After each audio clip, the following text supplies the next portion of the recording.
सूत महर्षि ने नारद मुनि की कहानी सुनाना प्रारंभ किया। पिछले जन्म में नारद ने एक दासी पुत्र के रूप में जन्म लिया था। वह दासी एक भक्त के घर में काम किया करती थी। उस भक्त के घर में सदा ऋषि मुनि, साधु संत अतिथि सत्कार पाया करते थे।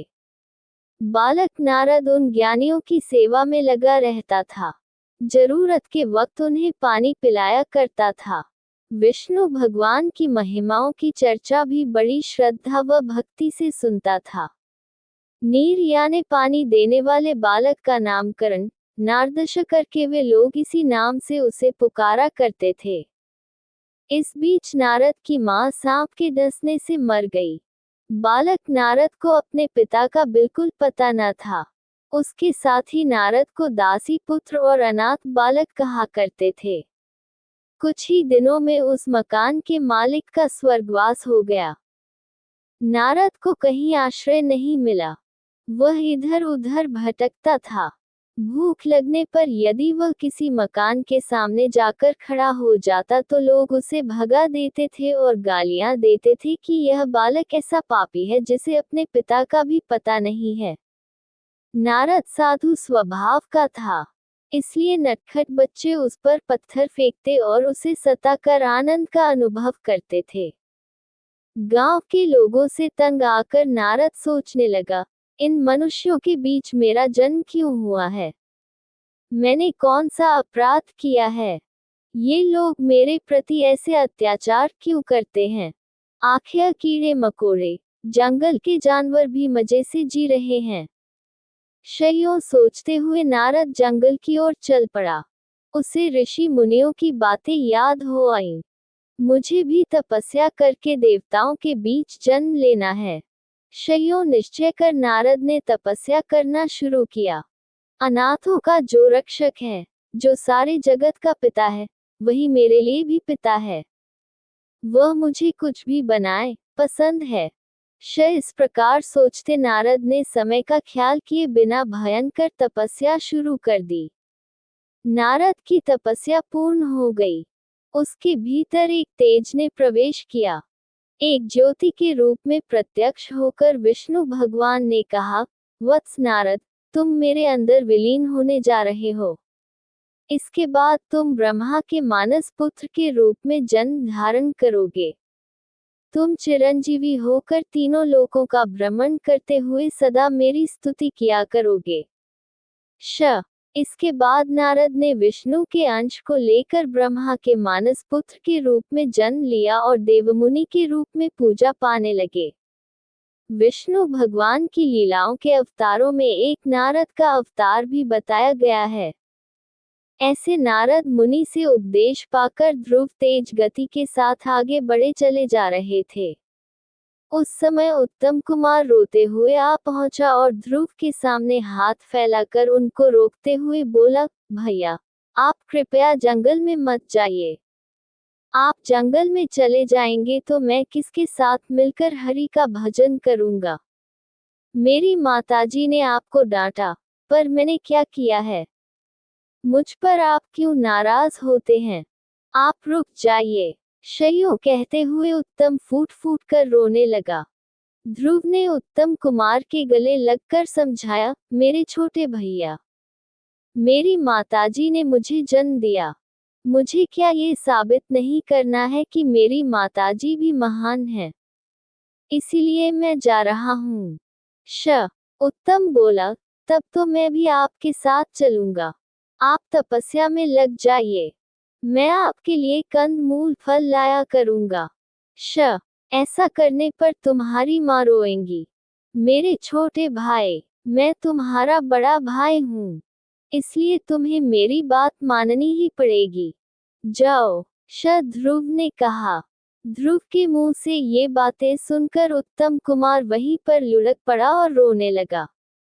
सुरुचि आकर उसे समझाने लगी। इस पर उत्तम गुस्से में आकर बोला, माँ, तुम मुझे छुओ मत। तुम्हारी वजह से ही बड़े भैया जंगल में जा रहे हैं। सुरुचि लज्जा के मारे सर झुकाकर अपने को कोसने लगी, मैं पापिन हूँ। मेरे ही कारण ये सब हुआ। इतने में राजा उत्तानपाद पहुंचकर बोले, ध्रुव, तुम रुक जाओ, ये सब मेरी मंद बुद्धि की वजह से ही हुआ है। मेरा राज्य तुम्हारा है, वापस चलो। इस बीच ध्रुव काफी दूर तक चले गए थे। नारद ने सुनीति से कहा, माताजी, तुम्हारे गर्भ से एक रत्न जैसा पुत्र पैदा हुआ है। तुम अपने बेटे के बारे में बिल्कुल चिंता मत करो, नारायण स्वयं उसकी रक्षा करेंगे। फिर उत्तानपाद की ओर मुड़कर नारद बोले, राजन, हम सबको इस बात पर खुश होना चाहिए। आपके पिता और ध्रुव के दादा स्वयंभू मनु के वंश के लिए भी बालक ध्रुव अपार यश का कारण बनेगा। इसमें किसी का कोई दोष नहीं है। ये श्रीमन्नारायण का संकल्प है। शयों समझाकर नारद मुनि ने सबको शांत किया। मधुवन में बैठकर ध्रुव ओम नमो नारायणाय का मंत्र जापते तपस्या कर रहे थे। यमुनांदी उस मंत्र में श्रुति मिला रही थी। ध्रुव की तपस्या से तीनों लोग कांपने लगे। कोई यदि कहीं भी तपस्या करता हो तो इंद्र ये सोचकर डरते हैं कि कहीं वह तप करके उनके पद की कामना न कर बैठे। इस डर से उनके तप में विघ्न डालने के लिए वे भयंकर इंद्रजाल रचा करते हैं। इसी प्रकार इंद्र ने अपने वज्रायुध को हिलाकर आंधी तूफान और बिजली गिराकर भयंकर उत्पात मचाए, पर ध्रुव थोड़ा भी विचलित न हुए। इस पर इंद्र ने पत्थरों की वर्षा शुरू की, मगर ध्रुव के सर पर घूमते हुए विष्णु चक्र ने उन पत्थरों को दूर फेंक दिया। उस समय नारद ने जाकर इंद्र को समझाया, आपने ध्रुव को साधारण बालक मात्र समझा है, आप उनका कुछ भी बिगाड़ नहीं सकते। आपको व्यर्थ में अपमानित होना पड़ेगा। इंद्रपद तो ध्रुव के लिए घास के तिनके के बराबर है। अंत में ध्रुव की तपस्या पर प्रसन्न हो विष्णु भगवान प्रत्यक्ष हुए। ध्रुव विष्णु के पैरों से लिपटकर अपार आनंद के मारे मूक रह गए।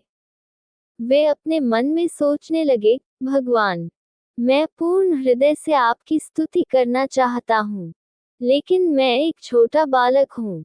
आपकी स्तुति करने के लिए मेरे पास शब्द नहीं है। इस पर विष्णु ने अपने शंख को ध्रुव के गालों पर छुआ दिया। दूसरे ही क्षण वेदों के तत्वों से भरे स्तोत्र पाठ साम गान के रूप में ध्रुव के मुंह से निकलने लगे। विष्णु ने मंदहास करते हुए पूछा, ध्रुव, मांग लो, तुम क्या चाहते हो? ध्रुव भक्तिपूर्वक बोला, हे परम पुरुष, जैसे भौरा कमल से हमेशा लगा रहता है, वैसे ही सदा आपके मधुर मंदहास वाले मुख पद्म को देखते रहने की मेरी इच्छा है। इससे बढ़कर मैं कुछ नहीं चाहता।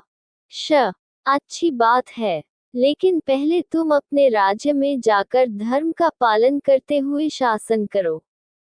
इसके बाद तुम मेरे विश्वरूप का शिरोभाग बने ध्रुव पद पर पहुंच जाओगे।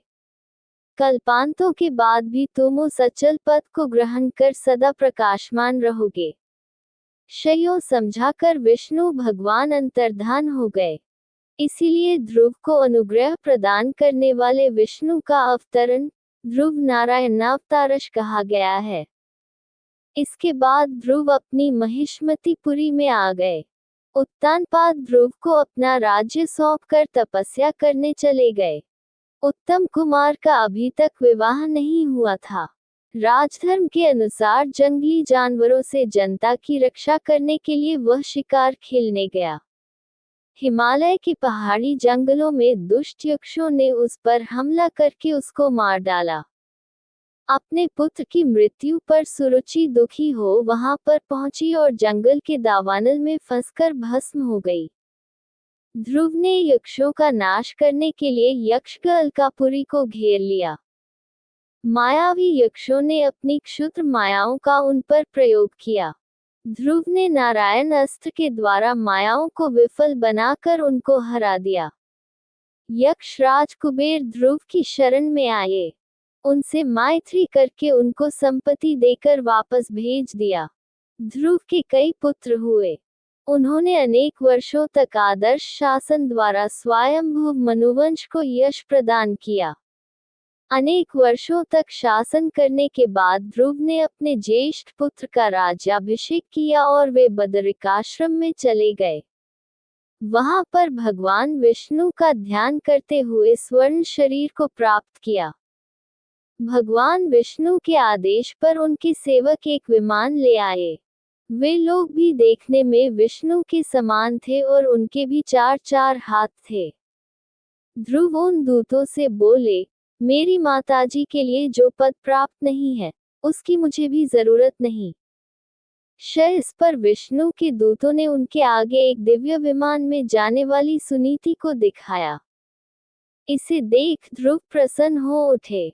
वे विमान पर सवार हो ग्रह मंडल, नक्षत्र मंडल तथा सप्तर्षि मंडल को पाकर ध्रुव पद पर पहुंचे। ध्रुव मंडल को विष्णु पद भी कहते हैं। विष्णु का निवास वैकुंठ भी वहीं पर है। ध्रुव देती में गोलोक भी होता है। गोलोक में विष्णु प्रकृति स्वरूपिणी राधा देवी के साथ वेणुगान करते हुए आनंद भोगते हैं। गोलोक के ऊपर गहरा अंधकार छाया रहता है। उस अंधकार के पार विष्णु वैकुंठवासी बने प्रकाशमान होते हैं। ध्रुव सदा विष्णु को देखते उज्ज्वल कांति से द्युतिमान हो उठे।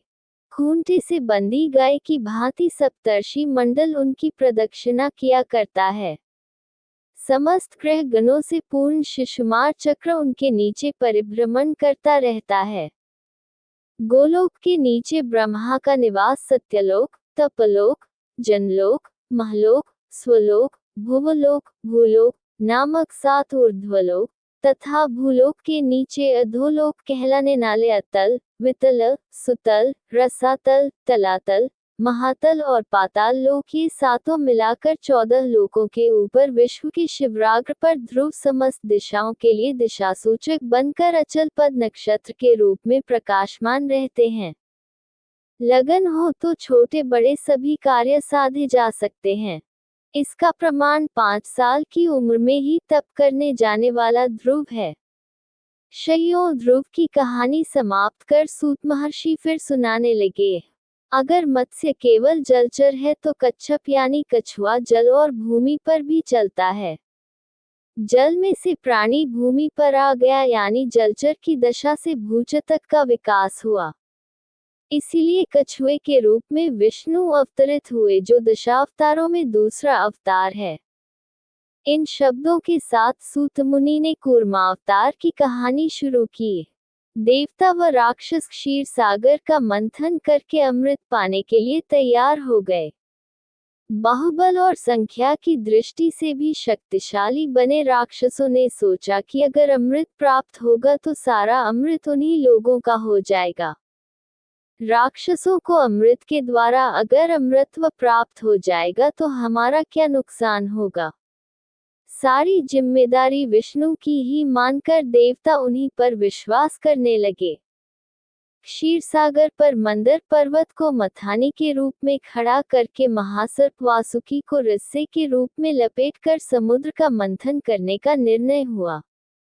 लेकिन मंदिर पर्वत को लाकर क्षीर सागर में डालना किसी के लिए मुमकिन न था। विष्णु ने उन पर अनुग्रह करके ये काम संपन्न किया, इसीलिए वे गिरधारी कहलाए। राक्षसों ने वासुकी सर्प को सर के छोर से पकड़ने का हठ किया। विष्णु ने देवताओं को समझाया कि वे राक्षसों की बात मान लें। तब विष्णु ने भी सबके अंत में वासुकी की पूंछ के छोर को पकड़ लिया। इसके बाद क्षीर सागर को मथने का काम शुरू हुआ।